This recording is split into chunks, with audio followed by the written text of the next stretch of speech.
A break from the game part and working on some graphics. This time I'm just kind of experimenting with some extrusions, some 3D, pseudo 3D shapes. I'll show you a couple things that I'm fiddling with. Right now I want to make a gradient. I want to try something that it's hard to explain without showing you. So the top-down perspective here gives me the opportunity to make various objects and, you know, pillars and ruins and pyramids, just things for the player to find and interact with. So I'm trying to come up with some ideas, and I'm messing with this square gradient to get this kind of pyramid shape. It's not quite what I want. It's a little bit too bright, so I kind of have to make a whole new gradient. And I need it to be a square. Not a square to circle, but a square. So basically pyramidal. That is what it's called in this. And that's convenient because I'm trying to make a pyramid. It's not where I want it yet, because I can't use this correctly. I can use this color. I mean, you can use anything here as a mask for this particular render style, but since it's basically using the brightest value of red and the darkest value here, it's literally the same thing that I'm using right now. What I want to do is add a colorize node here, and the colorize node lets me control the ramp or the colors that are in this gradient. So I'm going to come back over here. Instead of 255, I want my mid-gray, which is 128, 128, 128. That gives me this nice smooth square gradient. And I don't want it to be 512 by 512. I'm just going to give myself a tiny version of this. And we'll actually go back in here and put it in my big messy folder, pyramid gradient. I guess I could save it as a burp.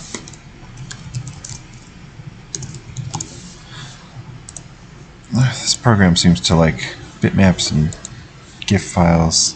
GIF, it's GIF, not GIF. Shush. Now, pull this, not the ping. I want to actually bring in my bitmap version. Here you are.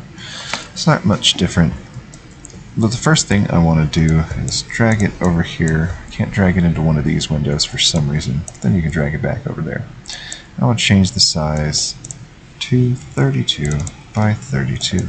So I have this nice little teeny tiny one. Drag that back over here. This is such an interesting concept using this drag and drop. You can drag and drop everything everywhere. So now I've got one thing that's too bright. Slightly better. Still needs to be a little bit taller. Let's try 6. 36 is about the height that I want. And if I add the lighting to all of it, that looks a little bit better. That looks more pyramid-y. It does also kind of stretch the texture that it's using just a little bit, but that's kind of cool.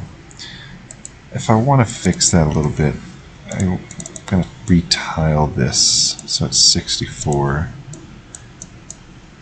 And then I'm going to take that and I'm going to resize it by stretching it. There's two different resize modes. Tile kind of scales it down without stretching any of the pixels, just removes the canvas size, and then stretch actually resizes it by pixel size. So when I resize it like this, I got this little teeny tiny brick. It might not look great, or it might actually get a little bit more stretched out.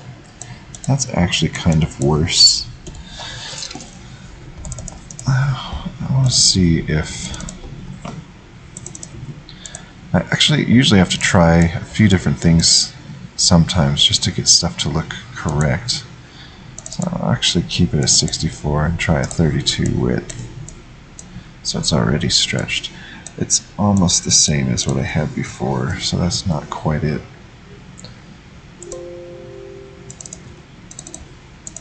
Even at 32, it's really hard to see those bricks.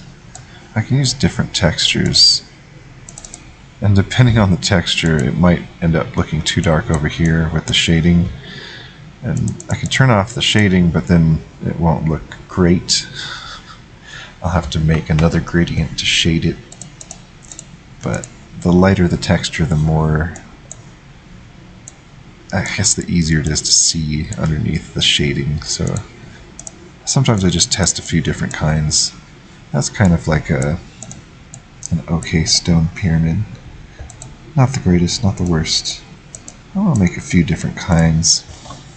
They're not very complicated to put together, and I have so many textures I can actually experiment with. That's almost the same, so I don't really want to use that. There's a white brick, which kind of looks like a crumbling stone pyramid. I don't know if I like that very much. I wouldn't mind something more icy for ice pyramids. That looks kind of ruinsy. This one here will look crazy small. Oh yeah, I don't like that.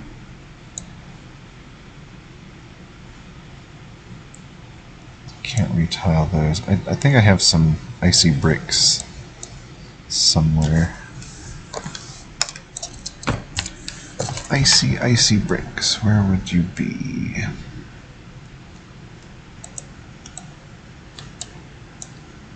They'll probably look ridiculous too, because you can't see the bricks that close up. It's kind of a bluish. Well, there's this little slider I can use to increase the brightness, but that'll also increase the size. So I don't really want to do that. It's all trial and error. A lot of this is trial and error.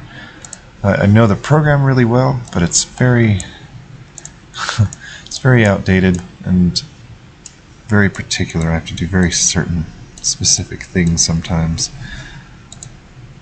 I can actually increase the brightness of these little sliders here, which sometimes helps brighten the end result. That looks alright. Could be bluer.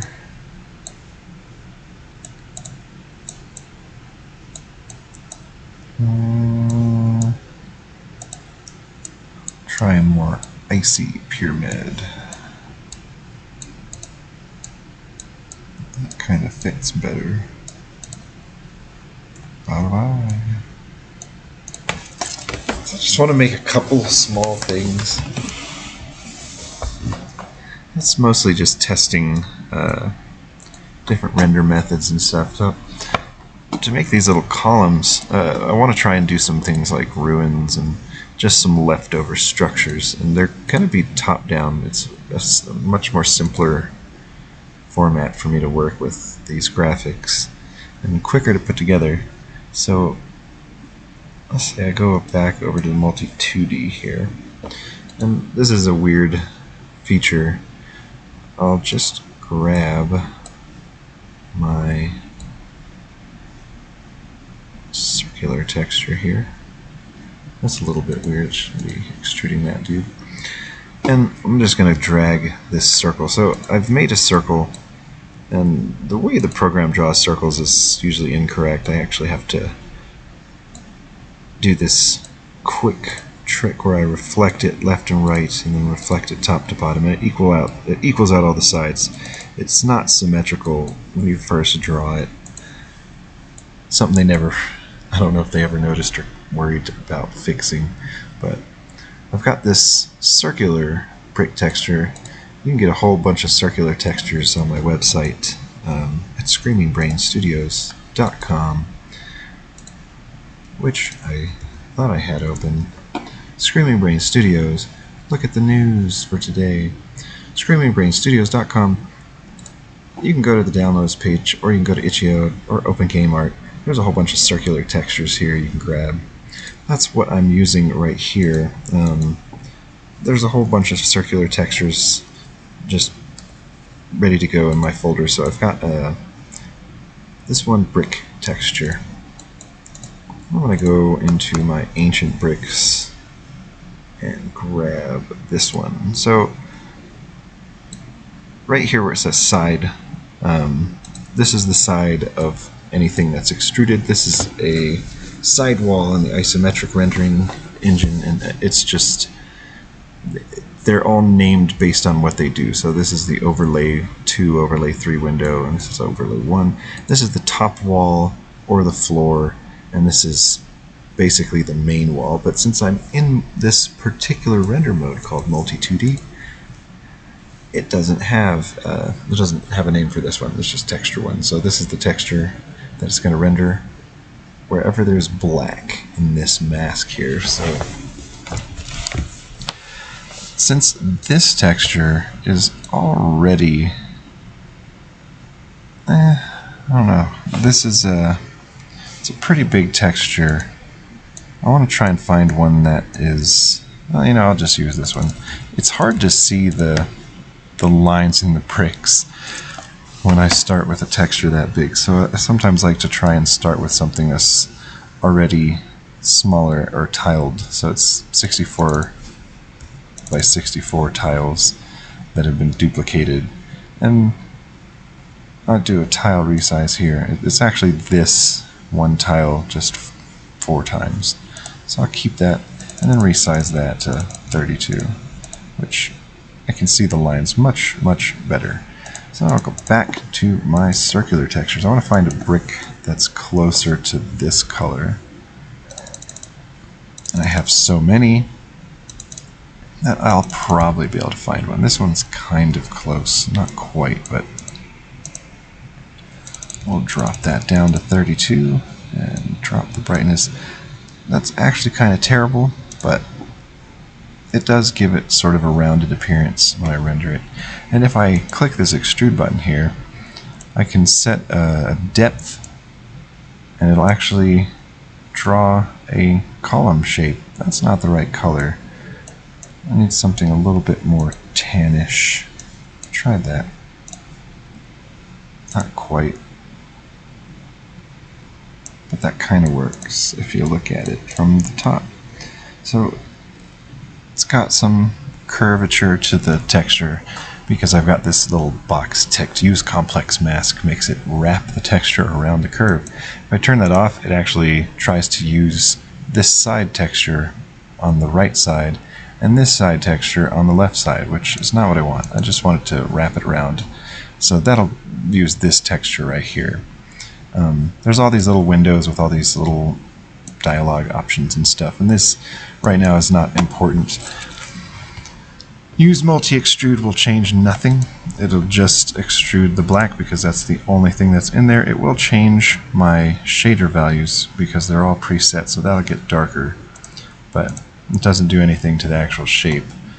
And I can select different colors and just extrude individual colors, but there's only one color right here, so it'll only extrude the black. So clicking this means it'll extrude everything that's in this mask. So that's really all there is to making a column. There is this other extra option here, the auto shader, which the higher it is, the darker the values are when it shades it, and it can look pretty terrible at higher values, and I tend to keep it much lower so it just adds a little bit of shading. 4 is pretty decent for a little bit of depth. That's what I've been using on the 64 pixel tall columns, and if it's a 32 pixel column, I think I'm using 2, or no, 8. And that will pretty much match the darkness at the bottoms, just about. The help file says to use half the size, and I think that's way too dark. It's not terrible, but that gives me these cool little columns. There's no real way to add or render like cracks or ruined tops or anything, so that's stuff I'd have to actually go in and manually edit myself. And compared to these pyramids, these are really, really, really big columns. So I could actually probably make a smaller circle. How big would I want that? In comparison to the previous one, I could do maybe a circle of that size.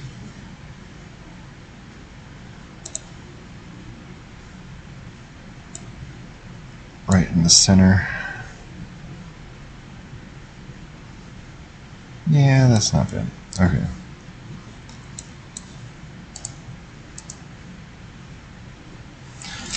So you can click and drag that out of here to make another little column. I kind of want that to be much lighter. Maybe 8. So that'll be a little teeny tiny column.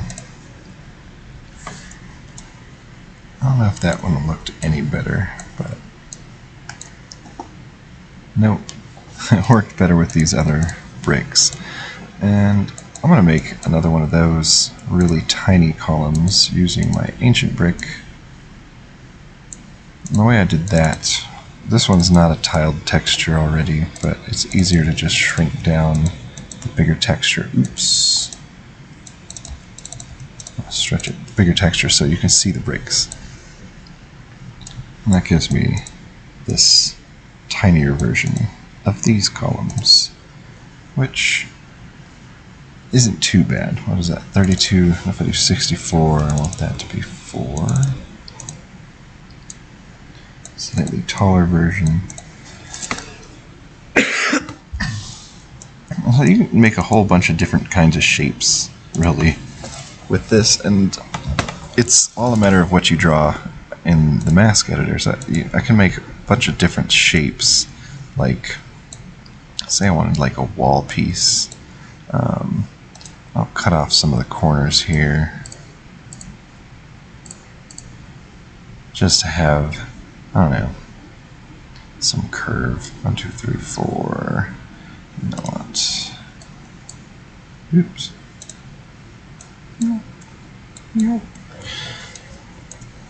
That'll actually extrude this corner piece for me, which is really, really huge. Let's make it more like 16.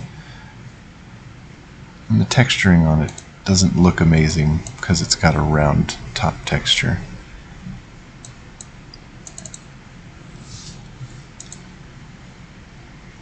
I'll give it the same brick on top, lighten it up a little bit. We'll actually make these little wall pieces.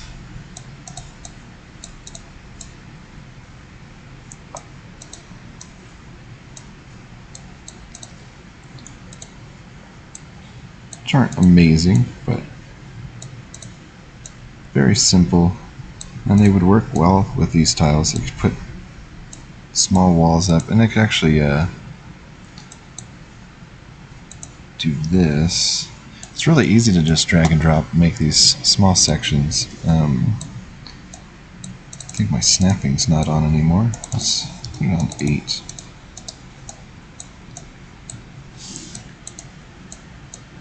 Okay.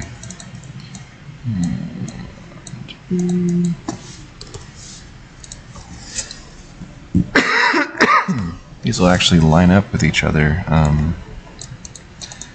Since the texture is the same size as each render, they'll line up with each other actually pretty well.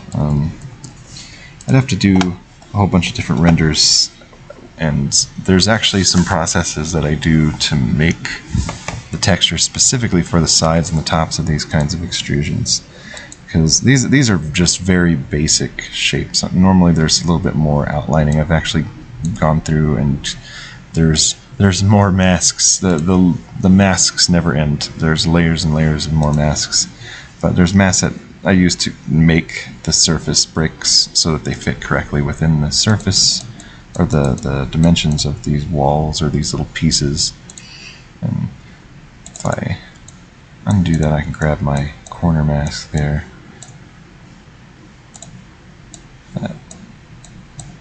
That's a nifty little feature just to build these little pieces that I could use to make. It's because they're on top of each other. Oops.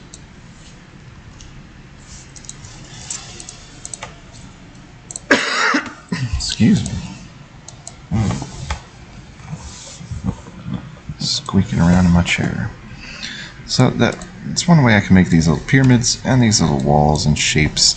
And another thing that I could do with that is make little buildings. If I wanted to make buildings, I believe I've got some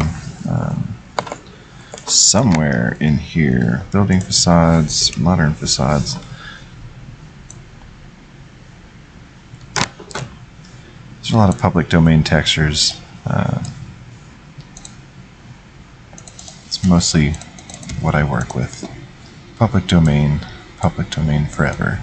Everything that I make, by the way, I tend to put into the public domain, so you can totally use it for free, and you don't have to give me any credit or anything. It's just, I like making things for people. I like being able to help others make their own stuff. So one thing I can do, a lot of this is just experimenting and playing around. It's a really fun program to just play around in. I can just make something like a square or a cube. Now let's just pick something to give the top of that building. It's not going to look nice right now. I'll give this ugly gray rooftop. Make that 32 by 32. And we'll make that 32. So I have a taller building. It's got some shading. It's not fancy, but it's possible to make a whole bunch of little buildings. What I want that to do, 32, yeah. You could really just drag and drop various styles in and try things out. Sometimes you'll get these cool little windows. It's not wide enough. What I want to do here, actually, is use a blue mask, because there's a different feature here.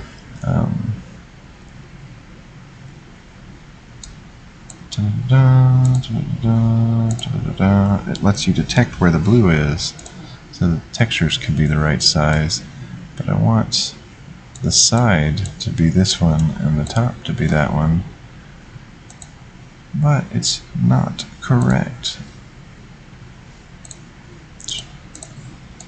24 by 24. And oh crap! I should extrude it right in the center, but I forget that the sides don't work the same. So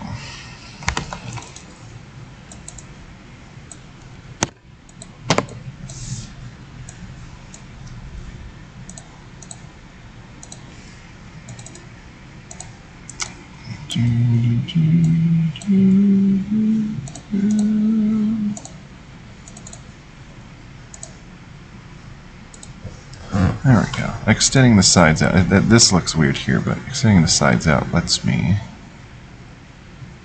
have this correct width.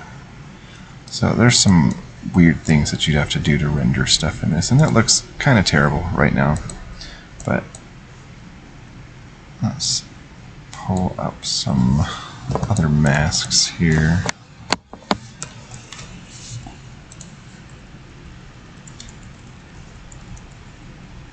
If I start from the top layer, actually making windows, it's possible to do entire sides of a building pretty much. Let's say I can actually pick cartoony colors here. Let's make it like a brown building with blue windows. I'll just, and since it's extruding with this on the side,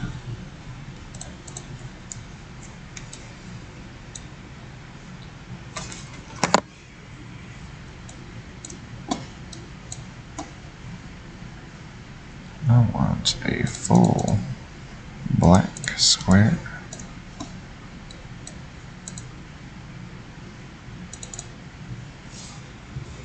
Let's just squish that down a little bit.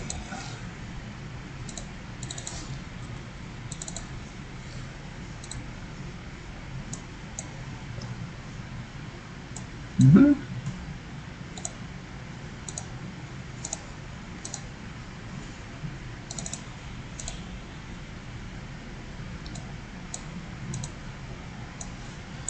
There's a neat little cartoony building. Not what I'm going to use for the game, that's for sure, but that's one way to make quick little prototypes, prototypey buildings. Not much to say about them. It's possible to do all kinds of fancy buildings using just these simple pieces, which, if I switch over, I bet there's an example I've got somewhere here.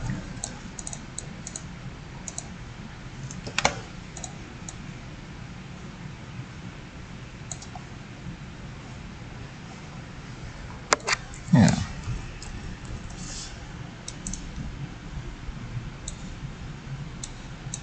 That could basically be approached in more depth to build pieces of buildings, which can then just be assembled into more detailed buildings. And this includes everything from columns to windows and frames, and these are all rendered in isometric perspective because this can also do isometric renderings. It's just this project's going to be top down, so I'm working with this more limited version, which is just the multi 2D render mode, and it can only do these straight 2D top down renders, but it can also do these isometric, fancier isometric versions. And it's very interesting because it's capable of extruding all kinds of shapes that you can put together. It does height mapping. That's basically how I'm doing these pyramids. This is the same effect to create rooftops and other assembled pieces, but there's all kinds of little sections that you can attach. But it's really assembled like a puzzle. You make each piece by piece, each one piece by piece. So when I say that sometimes it takes a while for the asset packs that I'm working on, I really mean there's a lot of first experimenting to get the technique down, and then trying out different textures and different colors and combinations and brightness, and tweaking the gradients and going through multiple tools. And it's usually me jumping around between all these different tools. So I say it takes some time. Sometimes it really does take some time, because I am working with 20-year-old software, sometimes even older. And for all I know, I might be one of the last people working with some of these tools. If there's any more of you out there, let me know. That'd be great. But this one's good for making these little 3D, pseudo 3D shapes and objects, and that's what I'm going to use mostly for ruins and anomalies, or just interesting things to find. So I'm still experimenting. There's more stuff that I can test. I've made all kinds of different masks for different shapes and things. I want to try making some kind of caves. I have a whole bunch more. So this is one style of terrain, and I've got all kinds of different types of masks for water and for stones and bricks, and really for making auto tiles and a whole bunch of different styles, carpets, interiors, foundations for buildings. And I'm hoping that the more of these I make, the more I'll have that I can release as kits and packs for you guys. But to get past a lot of these are for masking out things. There's some top-down stuff in here that I've worked on, some bridges. A lot of this stuff is for this particular project. There's roads and indicator arrows. There's more stuff for making ice and slick surfaces. Still working on, actually, I don't want that extruded. Still working on developing some of the actual appearances of things and how I'm going to make them with the masks. So in some cases I'm still testing ideas, so you might have to watch me do some stuff that I've never done before. But let's say just making this fake cave. And that's an interesting way to colorize stuff. You can actually experiment with different color schemes. Have this simple colored mask and then test different colors, different textures. Like I could just drag in these box textures here and it would just apply all of those to my scene, which isn't what I want. That's not how I want it to look, but I do practice with a lot of solid colors, and the solid colors are good for just seeing what something might look like. And I would probably do some more shading work with the bump mask. But so basically figured out some concepts for some like walls. There's probably going to be, you know, defensive walls or ruins or something on some planet. There will probably be pyramids somewhere on another planet, or ruins that you can find. I would like to get some small like statue 3D models of statues, do some statue graphics, and then some pillars and rocks and ruins. A lot of those I'm probably going to do the same way, using these bump masks to do height mapping and extrude the depth here. But I think that's all I'm going to do for now. Taking a break from the computer to run around and do some work, and then probably jump back on and do some more experimenting. But whenever you get a chance, you could check out screamingbrainstudios.com. There's all kinds of free stuff, free tutorials for making graphics in old school styles, like a lot of the packs that I've released. And there's all kinds of free tools that you can download to make your own graphics for video game development. Let's, before I go, make sure I save my world viewer file. It's very important.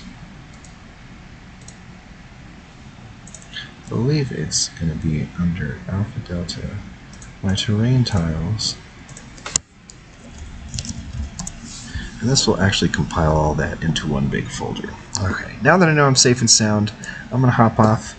I will catch you guys next time I'm streaming. Check out screamingbrainstudios.com.